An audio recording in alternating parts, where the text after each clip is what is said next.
chauffage, gaz ou mazout principalement, éventuellement électrique direct pour les quelques-uns qui restent encore. Ces objectifs, ils se traduisent par un concept qui s'appelle la société à 2000 watts. Ce qu'il faut en retenir, c'est que ça veut dire avant tout qu'il s'agit de diminuer drastiquement les consommations par habitant d'énergie.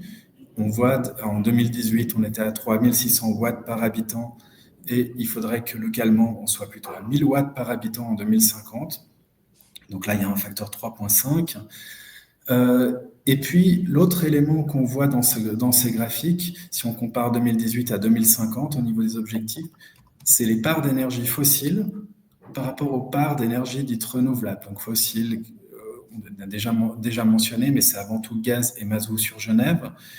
Et actuellement, on est plutôt à un petit quart, un quart environ d'énergie renouvelable, et il faut passer aux 3 quarts. Donc c'est les deux révolutions majeures qui sont en route, qui se reflètent déjà par des évolutions légales et réglementaires, et qui vont devoir prendre forme au niveau des bâtiments sur Genève. Ce graphique, simplement pour montrer que le bâtiment a un impact assez important. Il y a beaucoup d'actions à avoir sur les bâtiments. La mobilité, c'est un autre thème qu'on n'abordera pas, qu'il s'agisse de la rénovation du bâtiment lui-même ou de l'usage de l'électricité, des énergies dans le bâtiment. Les objectifs de rénovation énergétique sont assez importants. Actuellement, il n'y a pas de statistiques qui sont vraiment fiables sur les rénovations purement énergétiques. Quand on parle de rénovation énergétique, c'est des rénovations d'un bâtiment pour différentes raisons, des questions d'obsolescence, de confort à améliorer. Mais celles qui ont réellement un impact au niveau énergétique, certaines, on peut simplement refaire un crépi, ça ne va pas forcément avoir d'impact sur l'énergie. Actuellement, c'est estimé à moins de 1%. Pour arriver aux objectifs, il faut progressivement augmenter cette part de rénovation pour monter jusqu'à 4% par année. C'est-à-dire que après 25 ans, on aurait une rénovation énergétique complète du parc immobilier genevois. On a aussi un autre concept qui apparaît dans ce graphique, tiré du plan directeur de l'énergie. C'est le concept d'IDC. L'IDC, c'est l'indice de dépenses de chaleur. C'est une spécialité genevoise qui vise à mesurer la dépense de chaleur pour le chauffage et l'eau chaude des bâtiments et de la rapporter par mètre carré chauffé, pour faire une version un peu simple. Et on voit qu'aujourd'hui, en tout cas à l'état 2018, ça a dû évoluer un petit peu depuis, mais on était à 490 mégajoules par mètre carré et par an pour le bâtiment moyen, IDC moyen sur le territoire genevois. Et l'objectif, c'est de descendre cette valeur à 230 mégajoules par mètre carré et par an, soit plus de deux fois moins sur l'ensemble du parc genevois.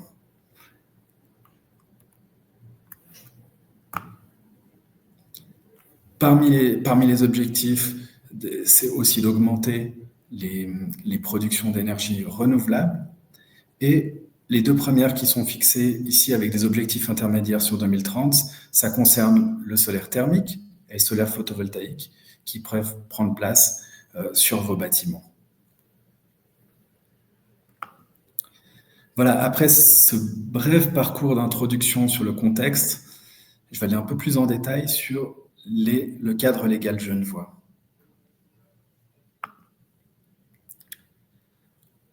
On retrouve ces étiquettes énergétiques qu'on retrouve aussi sur l'électroménager, sur les frigos.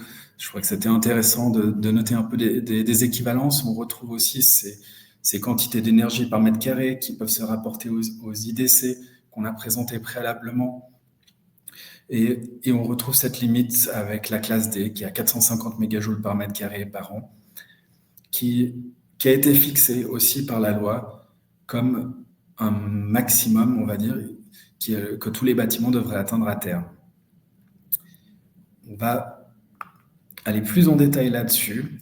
C'est une des mesures phares de 2022, concernant l'évolution du règlement d'application de la loi sur l'énergie. C'est l'obligation pour tous les bâtiments à terme de revenir, d'être à un indice de dépense de chaleur qui soit inférieur à 450 mégajoules par mètre carré par an, soit un petit peu en dessous de la moyenne des indices de dépense de chaleur des bâtiments sur le canton de Genève. Ça veut dire s'attaquer à environ une petite moitié environ des bâtiments sur Genève, soit des bâtiments qui dépassent de peu cette limite à 450. Donc là, c'est l'objectif pour ces bâtiments, c'est peut-être de prendre des mesures d'amélioration, de limiter un peu leur consommation par des mesures légères, par de l'optimisation, ce qui sera aussi présenté par Claire McEnroe de SIG ultérieurement. Et puis pour les bâtiments qui présentent des dépassements de l'indice de dépense de chaleur plus important, il sera quasiment obligatoire de procéder à des travaux de rénovation énergétique qui vont permettre de descendre cet indice. Alors, comment c'est organisé légalement ?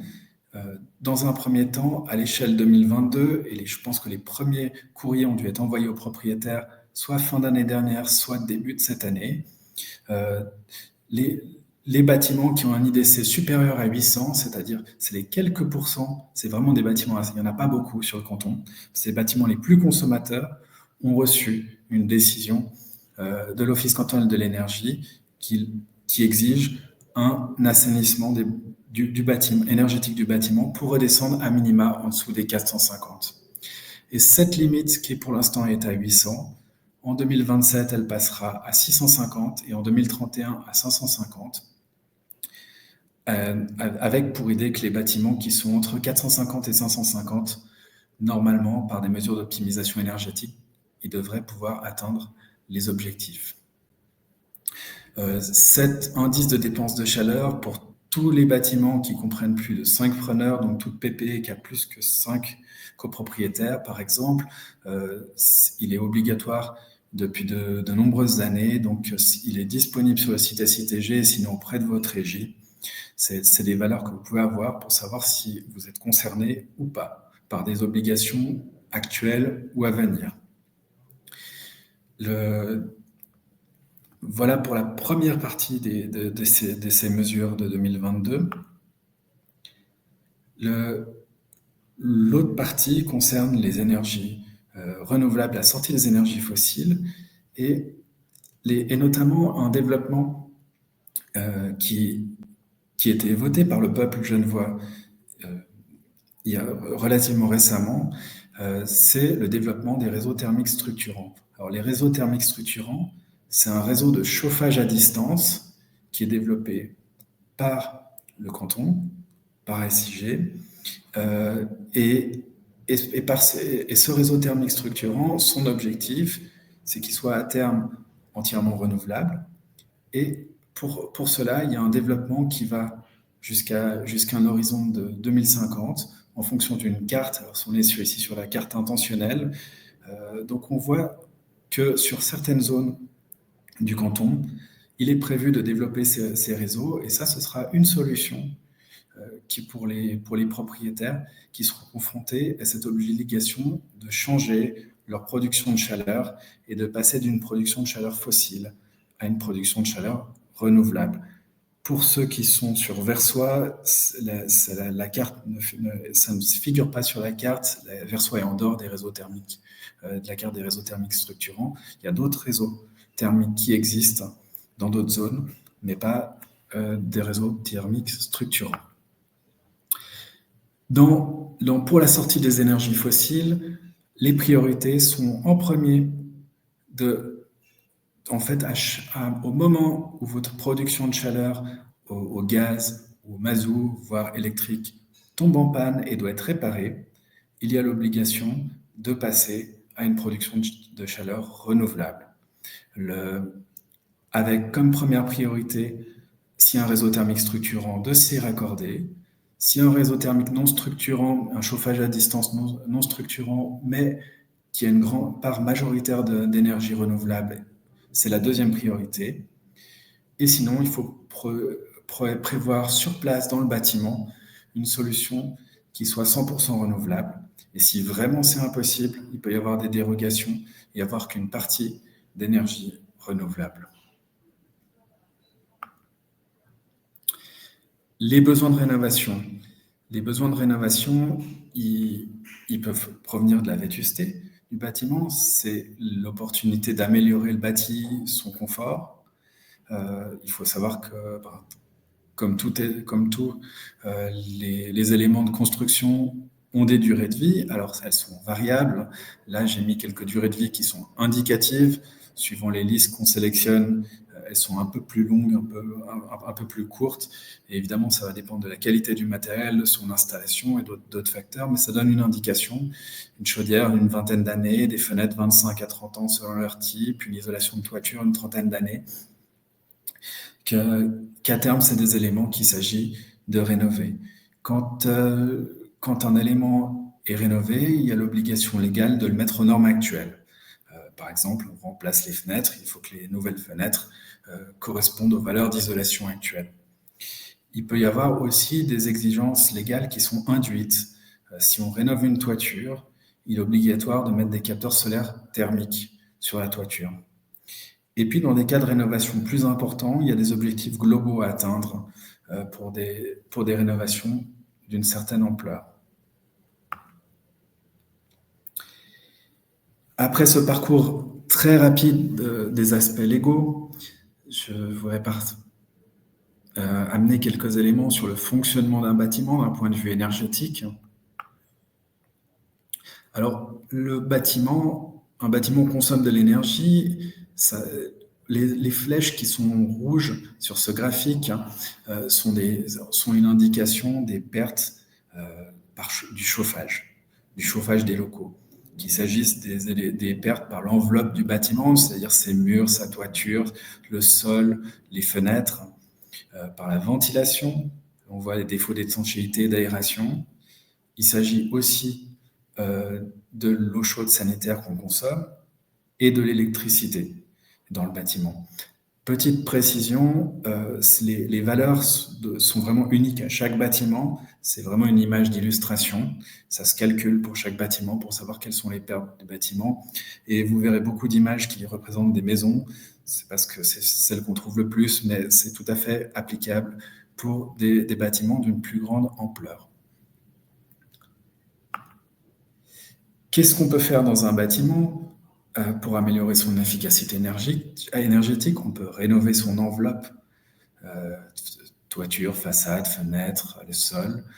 On peut agir sur les productions de chaleur ou d'électricité. Donc, on voit sur la toiture, on peut mettre des panneaux solaires thermiques, des panneaux solaires photovoltaïques. Dans le sous-sol, on peut changer le producteur de chaleur, par exemple. Et puis, dans le bâtiment, il y a toutes les questions d'optimisation énergétique, de limitation des besoins, qui seront abordées dans la deuxième présentation. La rénovation de l'enveloppe d'un bâtiment, c'est simplement une photo d'illustration d'un bâtiment qui a été rénové intégralement. Peut-être un point d'attention dont on ne parle pas beaucoup, c'est l'énergie grise, c'est-à-dire l'énergie qui est contenue dans les matériaux, dans l'entier du cycle de vie des matériaux qu'on utilise. Si on achète un isolant, il a fallu extraire pour un isolant à base de pétrole, il a fallu extraire du pétrole, il a fallu le transformer, il a fallu le transporter, il faudra le mettre en œuvre, il faudra le déconstruire un jour et le recycler. C'est tout ce cycle qui contient une énergie. On parle beaucoup de l'énergie d'exploitation, qui est l'énergie pour le chauffage, l'eau chaude, l'électricité, mais il y a de l'énergie aussi dans les matériaux qu'on utilise. Et c'est un thème qui va devenir de plus en plus d'actualité, qui est vraiment essentiel également, et qui pour l'instant ne se reflète que peu dans la législation, mais c'est quelque chose qui arrivera aussi prochainement. Les sources d'énergie des chauffages, on voit une évolution historique. Donc, on a le premier graphique qui était en 2020. On voit que le gaz et le mazout représentaient presque 80% des sources de production de chaleur. Et si on voit du côté de 2023, ça a diminué au profit principalement des pompes à chaleur et du chauffage à distance. Donc on voit que cette transition est déjà lancée, même si elle va ensuite devoir continuer et s'accentuer. Le bâtiment, c'est un système complet. Ça se réfléchit globalement. Donc cette illustration, elle évoque le bâtiment, son enveloppe, mais aussi ses techniques et ses interdépendances. Si on met des capteurs solaires photovoltaïques, ils peuvent être utiles pour alimenter une pompe à chaleur, ils peuvent être utiles pour alimenter ensuite des véhicules électriques. Et c'est important, s'il y a des travaux d'ampleur, de réfléchir dans la globalité, d'avoir une réflexion globale sur la rénovation du bâtiment. Et dernier point, avant de terminer cette présentation, c'est l'optimisation. On a beaucoup parlé de rénovation énergétique, mais on peut déjà faire beaucoup en optimisant le fonctionnement des bâtiments, notamment une valeur qui est relativement connue, c'est qu'1 degré en moins, si on chauffe à 22 degrés au lieu de 23, ça représente environ 6 à 7% de consommation énergétique qui peut être économisée pour chaque degré. Alors ça, c'est des questions de confort, de choix aussi à faire, mais c'est certainement le moyen le plus économique de diminuer un petit peu sa consommation d'énergie. Merci beaucoup pour votre attention. Et je repasse la parole à Christina, j'imagine. Merci beaucoup, Franck, pour votre présentation. Avant de passer la parole à la prochaine intervention, y a-t-il des questions de clarification? Je rappelle qu'il y aura un petit temps de questions-échanges plus tard.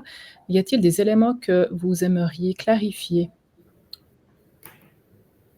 Je regarde, je crois qu'il n'y a pas de main levée. Si ce n'est pas le cas, je passe à la présentation suivante et j'en profite pour introduire Claire Hanlung, qui est chef de projet rénovation énergétique au sein des services industriels de Genève. Elle se situe à l'interface des acteurs de l'immobilier et des institutions. D'un côté, elle accompagne les acteurs de l'immobilier dans les projets de rénovation et d'optimisation énergétique et de l'autre, elle collabore étroitement avec l'Office cantonal de l'énergie et la Société suisse des ingénieurs et architectes notamment, pour améliorer la qualité des projets de rénovation, mais aussi en augmenter la quantité. Claire, je vous laisse la parole. Merci beaucoup, Christina. Est-ce que vous pouvez juste me confirmer que vous m'entendez bien? Oui, super. Tout fonctionne. Alors, bonjour à toutes et à tous. Merci beaucoup. Je vois que vous êtes assez nombreux aujourd'hui pour ce webinaire. Ça fait très plaisir. Merci aussi à Franck Chillier pour sa présentation qui était vraiment très enrichissante. Et moi, je vais, pour ma part, vous parler de ce que nous pouvons faire concrètement avec vous, PPE, comment on peut vous accompagner pour réduire l'énergie de votre bâtiment. Je vais vous parler d'abord un petit peu du programme ECO21 de SIG. C'est là qu'on change. Qui est un programme qui existe depuis 2009 et qui a vraiment pour but de réduire la consommation énergétique et les émissions de CO2 sur le canton. Je vous montre ce graphique ici qui illustre au fait la consommation électrique du canton, sur le canton de Genève, ici depuis l'année 2000 et jusqu'en 2023, donc en orange. Donc ça, c'est la consommation réelle. Et en traitier, nous avons la consommation électrique si le programme ECO21 n'avait pas été lancé justement en 2009. Donc, c'est vraiment pour montrer qu'il y a un réel impact de la part de ce programme. On a à ce jour pu consommer l'équivalent de 90 000 ménages, alors qu'on a un accroissement de la population en parallèle. On a également, on agit aussi sur les émissions de tonnes de CO2. Et on a à ce jour pu économiser l'équivalent de 41 mois d'émissions du parc automobile genevois. Donc, c'était comme si on avait mis toutes les voitures du canton à l'arrêt pendant 41 mois. Mais alors, qu'est-ce qu'on fait pour en arriver là? Simplement, ou pas si simplement que ça, mais disons quelques exemples, c'est qu'on va vraiment accompagner déjà tout type d'acteurs, de clients sur le canton. Donc, ça va des entreprises, donc des très petites entreprises, voilà, du coiffeur, de la petite arcade du coin, à des PME, mais aussi les grosses entreprises du canton pour identifier avec eux ce qu'on peut faire pour réduire leur consommation énergétique. On accompagne aussi les collectivités, donc les communes, les villes du canton, pour mettre en place des programmes qui eux-mêmes peuvent accompagner leurs habitants et leur territoire. On accompagne aussi le monde immobilier, donc on a des contrats d'accompagnement avec la majorité des régies sur le canton, mais aussi avec des grands propriétaires institutionnels pour leur permettre de gérer au mieux leur parc bâti et puis de baisser aussi la consommation, leur IDC, etc. Et puis, on accompagne les particuliers de par, on a des visites ménages qui se font, on va en parler un petit peu tout à l'heure. On accompagne aussi les propriétaires de villas pour identifier ce qu'ils pourraient faire sur leur bâtiment. Et puis, tout ça, on ne le fait pas nous au sein d'Eco21 directement. Ce qu'on fait, c'est qu'on travaille avec des réseaux de partenaires, de professionnels sur le canton qui peuvent se former chez nous, qui deviennent accrédités à Eco21. Et donc, on a des réseaux de partenaires qui peuvent, déjà que nous, on vérifie que c'est des entreprises qui sont solvables, qui fonctionnent bien, etc., qui font bien leur travail, et puis d'autre part, qui sont engagés dans la transition énergétique du canton. Alors, tout cela pour vous dire que des solutions pour les PPE, on en a aussi. Comme je disais, on accompagne le monde immobilier, mais aussi les particuliers. Donc, les copropriétaires, les PPE se retrouvent peut-être un petit peu entre deux. Donc, je vais vous présenter des solutions concrètes qui pourraient être intéressantes pour vous. Avant cela, je voulais simplement bien mettre au clair quelques définitions. Donc, il y a plusieurs possibilités pour un bâtiment pour optimiser, pour réduire l'empreinte énergétique de celui-ci. Le premier, Franck Chillier l'a très bien dit, c'est le levier comportemental, comme on appelle, et c'est la mise en place de gestes qui vont permettre la réduction de l'usage énergétique du bâtiment. Ce sont des choses qui vont pas coûter, qui vont nécessiter peu ou pas d'investissement, mais qui vont vraiment être dans le comportement des usagers et qui peuvent déjà faire une différence en termes de consommation énergétique. Ensuite, on a l'optimisation technique, donc améliorer les éléments techniques du bâtiment. Ça peut être un réglage de la chaudière, ça peut être le remplacement de l'éclairage des communs par du LED ou mettre des détecteurs de présence. Ça peut être talonner les circulateurs dans le bâtiment.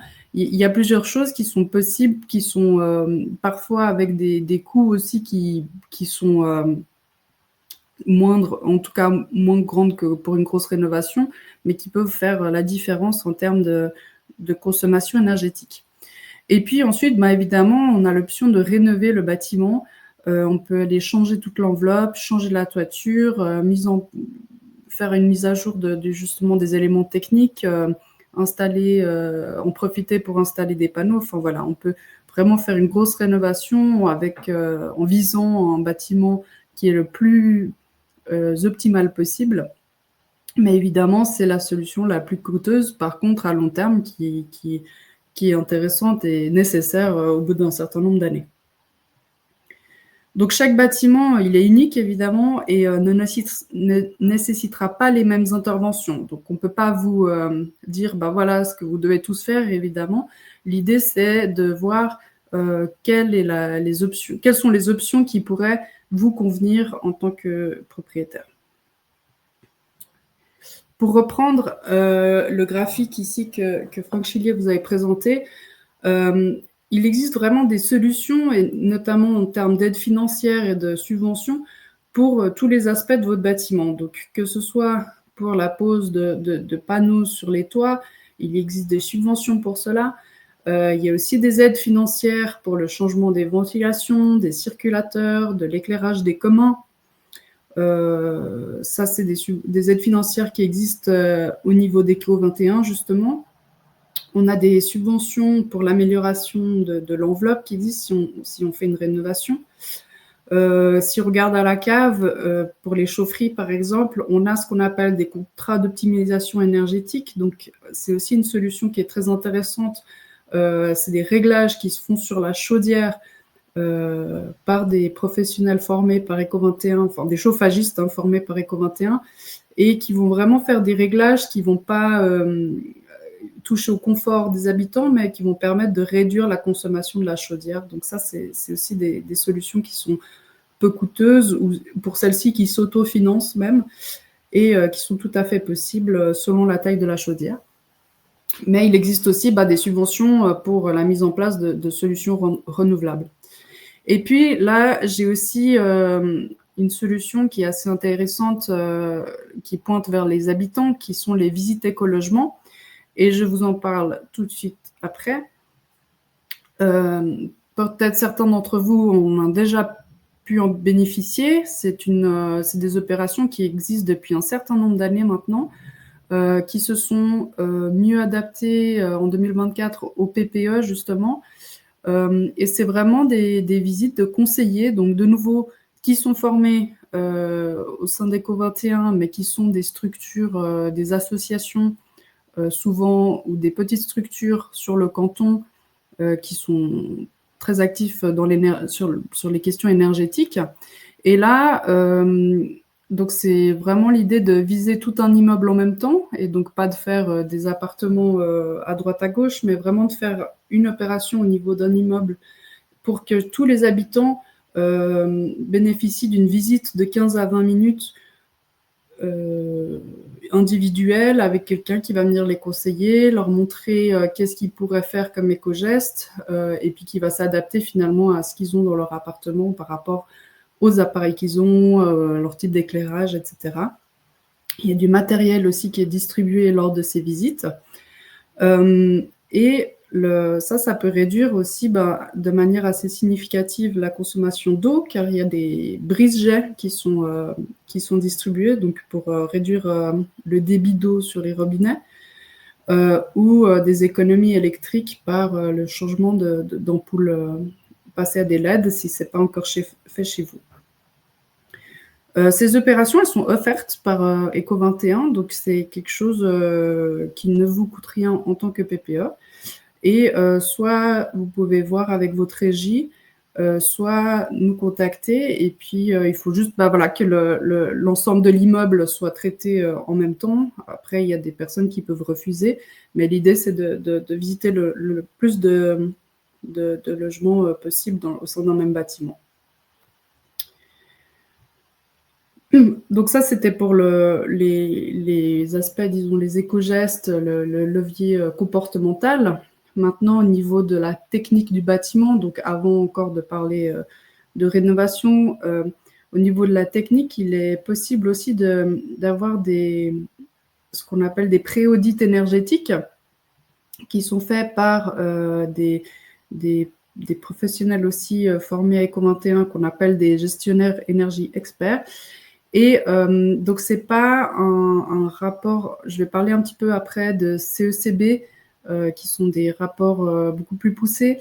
Là, c'est pour se faire une première idée si vraiment vous questionnez sur qu'est-ce que vous pouvez faire dans votre bâtiment, et quelqu'un qui peut venir pour identifier quel type de solutions, quel type d'optimisation technique peuvent être faites, et qui génère ensuite un rapport qui peut être subventionné aussi par Eco21. Et ensuite, donc, je vous parlais des CECB et CECB+, qui sont là des rapports plus poussés, qui vont vraiment faire un état des lieux de votre bâtiment. Donc, quelle est l'efficacité de l'enveloppe, quelle est l'efficacité énergétique globale de votre bâtiment, et puis les émissions de CO2. Ensuite, ce rapport va permettre de rentrer un petit peu plus dans le détail sur les différents, finalement comme le schéma que Franck Chillier vous montrait, mais vraiment avec comment votre bâtiment se comporte et va vous permettre au fait de voir 3 différentes variantes si on part sur un assainissement du bâtiment. Là, par exemple, donc, là, si on part juste sur un assainissement du chauffage, quels sont les coûts énergétiques, quels sont les investissements, quel est le retour sur investissement aussi. Et ça, c'est pour la variante A. Il y aura aussi, et l'idée, c'est de faire aussi une variante avec une rénovation globale énergétique et une variante un petit peu entre deux. Donc, ces rapports CECB sont aussi subventionnés par l'Office cantonal de l'énergie. Il y a des concessionnaires CECB qui sont accrédités pour faire ce genre de rapport. Et ça peut être aussi intéressant si vous pensez qu'il est temps de commencer à réfléchir à un assainissement de votre bâtiment, de commencer par de faire un CECB pour se rendre compte de l'état. Donc, avec tout ça, donc, quelles sont les prochaines étapes? Là, je vous ai juste présenté certaines solutions qui, selon moi, sont intéressantes pour une PPE ou pour une copropriété. Mais maintenant, comme je disais, chaque bâtiment est unique et chaque PPE ou copropriété est unique aussi, de par ses dynamiques et ses envies. Le mieux, c'est, comme je disais, que comme chacun est unique, d'essayer de vraiment identifier qu'est-ce que vous pourriez faire pour votre bâtiment ou vos bâtiments. Et pour ça, vous pouvez, alors évidemment, toujours contacter votre régie pour dire que vous êtes prêt maintenant à peut-être réfléchir à la suite pour votre bâtiment. Ou alors, vous pouvez, pour les communes qui sont dans les communes partenaires de ce webinaire, écrire à info@webinaire-ppe.ch. Et l'idée, après ça, c'est de voir dans quelle option on part. Est-ce qu'on part plutôt sur une opération écologement, donc le levier comportemental finalement, qui est quelque chose une action assez facile à mettre en place? Est-ce qu'on pourrait partir par exemple sur des pré-audits pour voir s'il y a des solutions techniques d'optimisation qui sont possibles avec, là j'ai mis un petit peu le schéma, donc avec décision en assemblée générale ou non. Et où est-ce qu'aujourd'hui on est mûr pour se dire on aimerait partir sur une rénovation de notre bâtiment, on ne sait pas par où commencer. Et là aussi, donc il y a la possibilité de commencer par un CECB+, ou qu'on a aussi des programmes, un programme d'accompagnement à la rénovation, notamment par des AMON, lancement des AMO énergie. Je vous en ai pas parlé aujourd'hui, ça sera parce que je voulais surtout parler des optimisations possibles avant d'en arriver là, mais on peut tout à fait en discuter aussi si c'est quelque chose qui est pertinent pour votre bâtiment, pour votre PPE. Et pour ça, forcément, ça prend un peu plus de temps de se lancer dans un projet de rénovation. Voilà, il y a un certain nombre de décisions, de choses à entreprendre, mais c'est aussi quelque chose dans lequel on peut vous accompagner. Donc, si vous décidez si vous passez par la régie, comme on disait, nous, on accompagne la plupart des régies, donc eux aussi peuvent passer par nous. Ou alors, si vous passez directement par l'adresse email ici, ça sera moi qui reprendrai contact avec vous, puis on peut discuter de votre cas à vous. Je vous mets aussi quelques autres ressources pour aller plus loin, parce que je propose de passer par nous, mais évidemment, il y a aussi d'autres possibilités. Donc, comme je disais, il y a la possibilité de nous écrire, mais il y a aussi des sites qui sont très bien renseignés, geoénergie.ch et francenergie.ch, qui est plutôt au niveau fédéral, qui peuvent vous définir quelles subventions sont disponibles. Donc, ça va vous guider un petit peu sur qu'est-ce qui est possible d'obtenir financièrement. Ce qui est intéressant avec francenergie.ch, c'est que vous mettez votre code postal, donc ça va aussi vous sortir les subventions au niveau de votre commune. C'est aussi possible de prendre rendez-vous avec l'Office cantonal de l'énergie. Je vous ai mis le lien ici. Ils ont un guichet en ligne, donc sur lequel on peut prendre rendez-vous directement J'ai regardé encore l'autre jour, il y a des rendez-vous qui sont disponibles assez vite. Donc, si de nouveau vous êtes dans un projet énergétique un peu plus poussé, que vous pensez qu'il faut discuter directement avec le SEN, ben, c'est une possibilité de faire ça.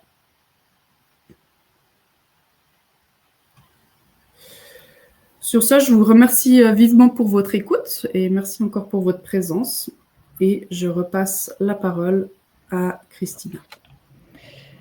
Merci beaucoup Claire pour cette présentation. Nous allons nous laisser un temps pour les questions et pour les échanges si vous avez des commentaires. Donc il y a un certain nombre de questions qui sont apparues. Je vais les prendre les unes après les autres. Mais avant cela, je vais demander aux représentants des communes partenaires et aux intervenants d'activer leur caméra de sorte que s'il y a des questions pour vous, je puisse vous les transmettre. Alors, je réponds à la première question. Donc, est-ce que les présentations seront mises à disposition des participants? Oui. Ces présentations ainsi qu'un autre document qu'on évoquera juste après vous seront envoyés à la suite de ce webinaire. Une deuxième question qui a été posée en début de présentation de Claire, que signifie le terme accompagner? Comment concrètement vous faites avec cet accompagnement? Est-ce que la personne qui a posé cette question a-t-elle pu avoir des éléments de réponse? Et si ce n'est pas le cas, merci de nous le dire, de sorte qu'on puisse aussi avoir des éléments complémentaires à apporter. Il s'agit de Gloria.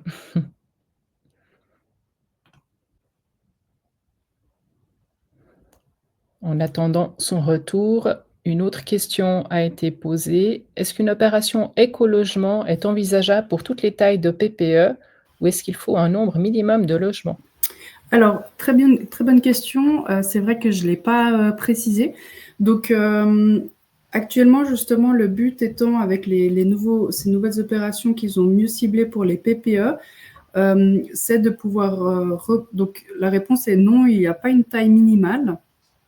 Par contre, ce qu'ils essayent de faire, donc l'équipe qui s'occupe de ça, c'est qu'ils vont regrouper au niveau d'un territoire. Donc, si vous êtes une PPE avec, par exemple, 4 ou 5 appartements, ils vont attendre de voir si d'autres PPE ou d'autres immeubles dans le secteur se demandent aussi une de ces opérations afin de, disons, optimiser les ressources humaines sur le terrain et de faire une action groupée. Par contre, sauf erreur, ils s'engagent quand même dans les 3 mois de venir. Ils ne vont pas attendre 2 ans d'arriver parce qu'ils ont trouvé personne. Merci. Y a-t-il d'autres questions? Une personne avait levé la main et elle l'a ensuite baissée. Y a-t-il d'autres questions? Il y a 2 personnes qui lèvent la main. Je peux leur donner la parole, moi, ou pas? Oui, volontiers, parce que je ne les vois pas. Donc, très volontiers. Merci. Parole. Voilà, donc je donne la parole à Monsieur Pierre Delalloy. Alors, j'active le micro. Ah, je ne peux pas activer le micro. Alors, Monsieur Delalloy, faudra... Voilà. Alors, c'est tout simplement concernant le CECB. Oui. Je voulais savoir, pour les années 2027 et 2031, quelle était la limite en mégajoules par mètre carré? Je vais répondre à cette question. Je reviens. Parce que je n'avais pas très bien compris le tableau. Il y avait plusieurs lignes. Et c'était de voir donc simplement mégajoules par mètre carré pour 2027 et 2031. En général, on est autour de 450-500 actuellement. Alors, pour 2027, la limite est fixée à 650 mégajoules par mètre carré et par an. Et pour 2031, elle est fixée à 550 mégajoules par mètre carré et par an. Oh, mais c'est large comme marge, parce que nous, on est actuellement autour de 450 et quelques, et puis on discute pour toutes les rénovations possibles. Alors, ce qu'il faut considérer, c'est qu'il s'agit de minimums légaux qui obligent la rénovation. Ça n'empêche pas. Les 450 mégajoules par mètre carré par an définissent des bâtiments qui sont à peu près dans la moyenne des bâtiments genevois, mais des bâtiments qui remplissent vraiment les objectifs 2050, serait plutôt autour des 230 mégajoules par mètre carré par an. Donc ça peut quand même valoir la peine, selon les objectifs de la PPE, d'entreprendre des démarches. Oui, parce que je rectifie, on est autour de 550. Donc, OK, donc on est à 550, il faut descendre d'ici, bon, non, j'ai compris, 650 et 550, et nous actuellement on est à 550, mais bon, c'est vis-à-vis des assemblées générales, comment est-ce qu'on peut argumenter justement pour faire bouger un peu les choses? Alors, ce que je vous propose de faire, monsieur, c'est de prendre rendez-vous. Ça fait partie typiquement de l'accompagnement qui est proposé ici, de venir nous adresser un message de sorte qu'on puisse prendre rendez-vous avec vous et vous accompagner dans la démarche. Est-ce que ce serait envisageable comme ça, on peut répondre de manière beaucoup plus personnalisée? Est-ce que c'est quelque chose qui ferait sens pour vous? Disons, au moment où j'ai l'adresse, je ferai intervenir la régie aussi. Oui. Oui. Alors, ce serait, disons, à quelle adresse il faudrait que... Alors, l'adresse qui va de nouveau vous être communiquée, l'adresse avec laquelle vous avez reçu l'invitation, c'est info@webinaire au pluriel-ppe.ch. D'accord. Et si vous parlez vraiment d'une rénovation et que vous avez besoin d'éléments pour, disons, si je comprends bien, vous aimeriez encourager la PPE à partir là-dedans, on peut tout à fait discuter aussi voilà, avec la régie, essayer de trouver les arguments pour votre cas particulier. D'accord. Merci. Merci à vous. Beaucoup. Une autre question concernant l'accompagnement qui avait été posée avant, donc j'ai eu un complément qui est arrivé. Combien de temps dure cet accompagnement et quelle est votre disponibilité réelle pour accompagner les gens? Alors, est-ce qu'on parle, je pense qu'on parle du coup de l'accompagnement que je parlais à la fin, suite, si vous envoyez un email. L'accompagnement, ça va dépendre un petit peu. Si c'est pour, de nouveau, disons, mettre en place En fait, l'idée, c'est vraiment d'identifier où en est votre PPE aujourd'hui. Donc, ça sera, pour commencer, un coup de fil, hein, et voir ce dont vous avez besoin et dans quoi est-ce qu'on peut peut-être aller plus loin. Donc, pour une opération écologement, si c'est finalement que ça qui intéresse la PPE, disons que l'accompagnement, il ne va pas être très long. Par contre, si vous me dites que vous êtes dans une réflexion de rénovation et que c'est vraiment un sujet qui est brûlant dans votre PPE, là, on est disponible de manière un peu plus poussée, et puis de aussi échanger avec la régie, d'échanger éventuellement avec de faire une rencontre en personne, hein, de discuter de tout ça. Donc, ça dépend un petit peu du cas de figure. Pareil, si c'est plutôt pour changer l'éclairage, ça serait de vous rediriger vers notre équipe éclairage. On a une équipe éclairage au sein d'Eco 21 qui, eux, vous reprendront l'accompagnement à ce niveau-là. Donc, ça dépend. De nouveau, je n'ai pas de réponse toute faite vu que ça dépend beaucoup d'un bâtiment à de l'autre. J'espère que ça répond à votre question. N'hésitez pas à préciser si ce n'était pas ça que vous vouliez dire par votre précision. Dans l'attente, je poursuis. Une autre question un peu plus technique qui s'adressera sûrement à M. Chillier. Donc, vous avez parlé de la prise en compte de l'énergie dans les matériaux. Comment cela va-t-il se matérialiser au niveau de la loi? Est-ce que nous serons encouragés à utiliser ces matériaux plus naturels, par exemple pour l'isolation, la peinture, etc.? Oui, alors là, on parle de futur, c'est-à-dire que c'est difficile de se prononcer à la place du législateur, mais ce qui a déjà été est en train d'être mis en place ou a été mis en place, c'est les modifications des articles 117 et 118 de la LCI. Et j'en ai à nouveau pas les détails, mais l'objectif, c'est dans un premier temps que les entités étatiques tiennent compte, fassent des rapports qui tiennent compte de l'énergie grise dans les bâtiments, et puis et seulement ultérieurement d'imposer des valeurs qui soient contraignantes. Je ne sais pas si quelqu'un d'autre a plus d'informations sur ce sujet. Malheureusement, je n'arriverai pas à aller plus loin que ça. Oui, c'est exact. Je vais peut-être compléter. Donc, effectivement, la loi sur les constructions et les installations, la LCI, a été, elle, modifiée dans ce sens.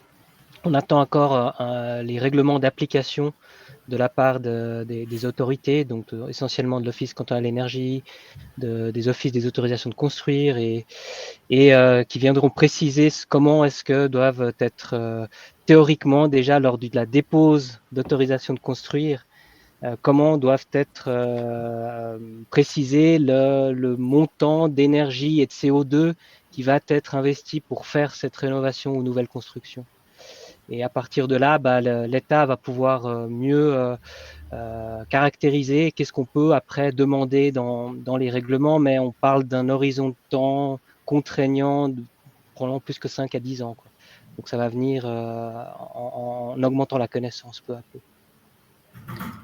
Et si je peux encore compléter, par exemple, sur la dernière partie de votre question, donc c'est effectivement le but qu'il y ait un encouragement à utiliser des matériaux plus naturels, mais aussi de faire du réemploi. Donc il y a beaucoup de choses qui se mettent en place à ce niveau-là, de réutiliser soit sur site des choses qui ont été démontées. Donc c'est toutes des choses, des nouvelles pratiques à mettre en place aussi quand il y a une déconstruction. Enfin justement, c'est de déconstruire et pas de détruire pour pouvoir réutiliser les matériaux.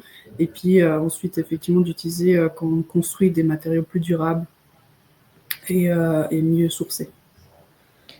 Merci pour ces compléments. Là, nous avons une question très technique. Donc, une PPE qui a déjà réalisé un CECB+, avec 3 solutions, mais avec la difficulté de comprendre les détails du coût de chacune de ces solutions. Quelles sont les étapes que vous conseillez pour avoir plus de détails?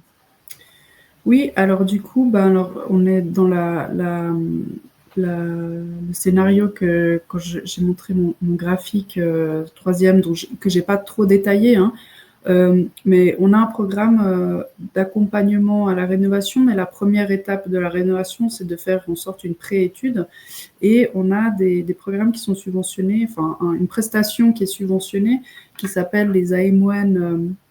Donc, c'est des assistants maîtrise d'ouvrage énergie, c'est peut-être un peu indigeste comme terme, mais lancement, et qui, eux, sont là pour vraiment faire un cadrage de ces études CECB+, parce qu'on se rend compte effectivement que c'est pas toujours facile à en faire quelque chose de ces CECB+, surtout si on n'est pas dans le domaine.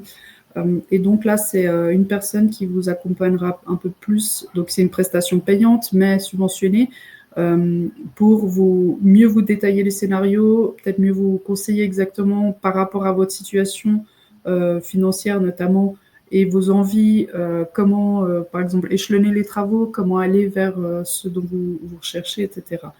Du coup, c'est aussi quelque chose dont on peut discuter. Si vous prenez contact avec vous, on peut en parler volontiers de vive voix après le webinaire.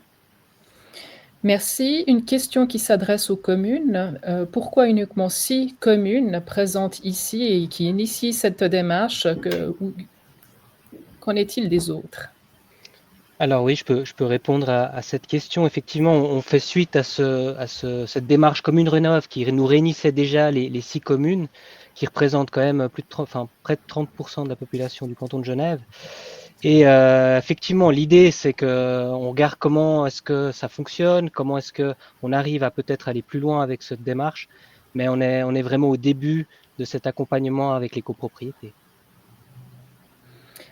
Merci, je ne vois pas d'autres questions, à moins que quelqu'un souhaite lever la main pour poser une dernière question avant de passer à la suite. Je ne vois personne. Alors, si une dernière question. Quel est le pourcentage des subventions par rapport à une facture? Alors, je ne sais pas si vous parlez de l'AMO de lancement que je parlais tout à l'heure ou d'autres prestations. Pour l'AMO de lancement, ça va être assez variable. Ou alors, peut-être vous parlez du CECB, je ne sais pas. Mais bon, pour l'AMO de lancement, ça va être assez variable. Ce qu'on conseille en général, c'est de demander plusieurs devis de toute façon. Et puis, après, de comparer avec la subvention. Il y a certains prestataires qui se calent au plus proche de la subvention possible, d'autres pas. Donc, ça peut aller de l'ordre de, disons, 100% à 50%, avec aussi des qualités de prestation des fois différentes. Et pour quelqu'un qui a une facture, donc il peut venir auprès de vous pour demander le montant de la subvention?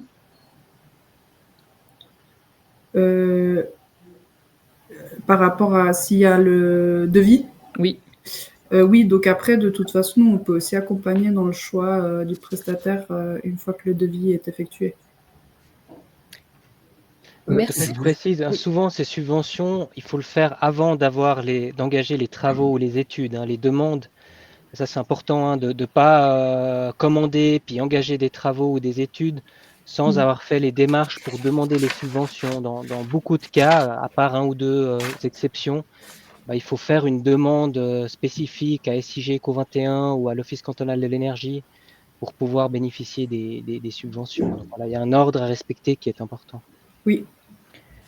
Merci pour ces compléments. Je vous propose de Je peux passer… juste vous poser, Oui. excusez-moi, à Monsieur Chilier, je voulais encore juste poser la question à propos des mégajoules par mètre carré.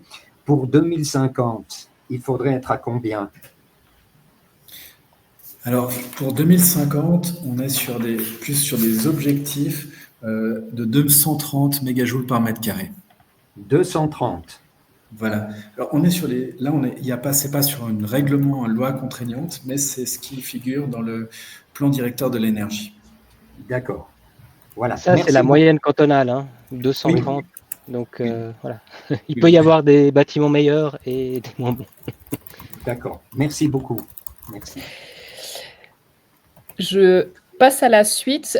Donc, pour accompagner les présentations qui ont été faites, je ne vais pas rentrer dans le détail de ce document, mais en complément, vous allez recevoir un mail avec les présentations, mais vous aurez aussi ce document qui vous indique quelles sont les subventions, enfin, quelles sont les prestations auxquelles vous avez droit et qui sont subventionnées. Donc, selon aussi l'état des lieux de votre bâtiment, si vous souhaitez un diagnostic initial, parce que aucune démarche n'a été entreprise avant. Si vous souhaitez optimiser votre bâtiment, si vous souhaitez produire des énergies renouvelables, et puis si vous souhaitez assurer si vous souhaitez assurer le suivi d'un projet de rénovation énergétique. C'est un document qui vous sera envoyé, vous aurez le temps de le lire et d'en prendre connaissance. Là, le but était simplement de vous indiquer quel document vous aurez dans vos boîtes mail ces prochains jours. Comme il s'agit du premier webinaire d'une série, nous avons souhaité en fait vous proposer 4 petites questions pour évaluer ce webinaire. Je vais projeter sur l'écran des questions. Je vous invite à voter et je projeterai sur écran les réponses. Je vais commencer par la première question. Quels aspects de ce webinaire vous ont le plus intéressé? Je vous laisse voter. C'est parti.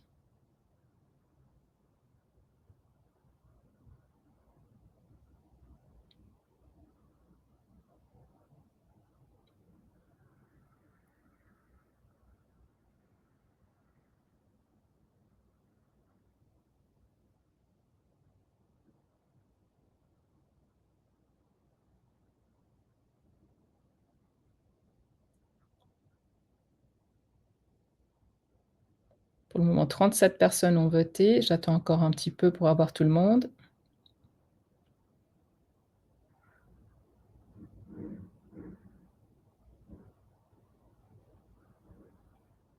Plus personne ne vote. J'arrête le sondage. Nous avons 43 votants sur 54 participants.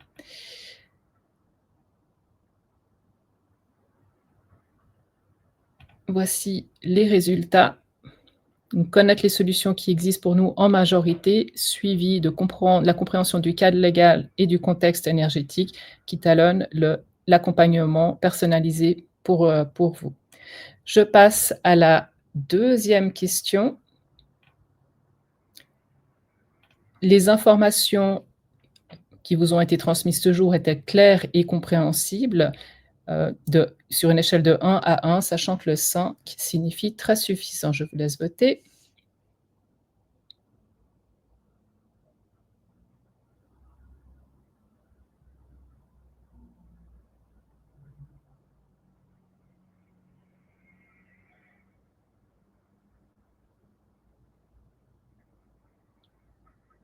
« 33 votants.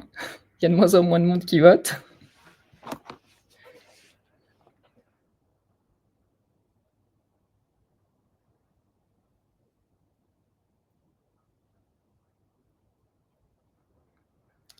Je vais arrêter le sondage.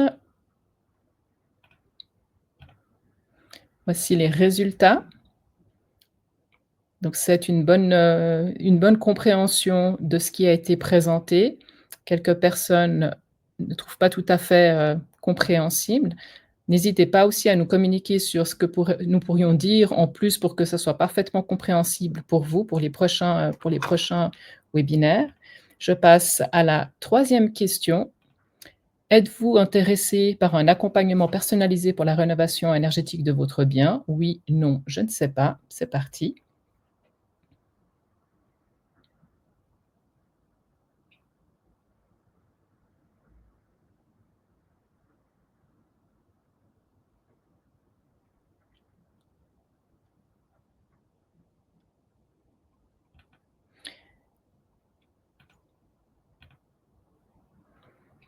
Une majorité ne sait pas, avec quand même suivi de nombreuses personnes qui souhaitent être accompagnées, d'autres qui ne souhaitent pas.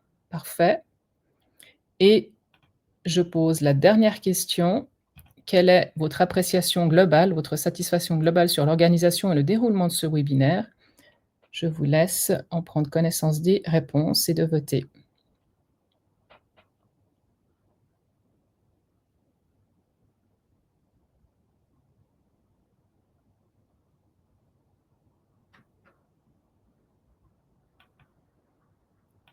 Voici les résultats, de manière générale très satisfaisants, plutôt satisfaisants et satisfaisants.